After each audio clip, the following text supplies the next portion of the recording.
ছোটই হতো পুজোটা, খুব ছোট আকারেই হতো।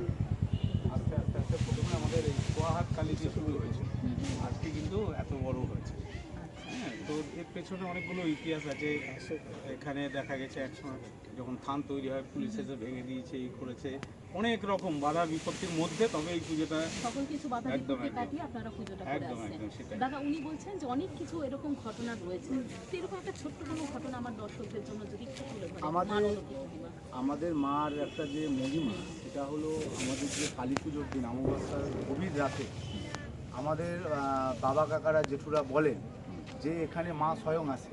কীরকমভাবে আসে, আমাদের পাশে পিডাব্লিউডি পুকুর আছে, যে পুকুরটা মানে মালদার বুকে যদি দুটো পুকুর থাকে তার মধ্যে এই একটা পুকুর পিডাব্লিউডি পুকুর।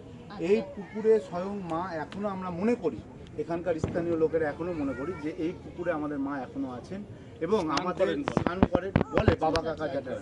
হ্যাঁ, কিন্তু আমাদের এই ঢাকের যখন কাঠিটা পড়বে নিশিরাতে, তখন আমরা দেখতে পাই যে একটা যখন পুজো শেষের দিকে আমরা যারা ক্লাবের কর্মকর্তারা যারা এই ভিতরে থাকি, আমাদের অটোমেটিক একটা ঝুমুরের আওয়াজ পাওয়া যায়।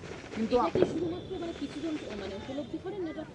এটা এই আশেপাশে যারা থাকে, মানে এই চত্বরের আশেপাশে লাগা বয়স্করা তো, মানে যারা আমার দিদা দাদুরা এরা তো দেখেছে নাকি স্বয়ং, শুনেছি। তো আমরা যারা আছি আমরা এখন অবধি দেখিনি, কিন্তু আমরা অনুভব করি, কারণ যখন সেই ঝুমুর ঝুমুর আওয়াজ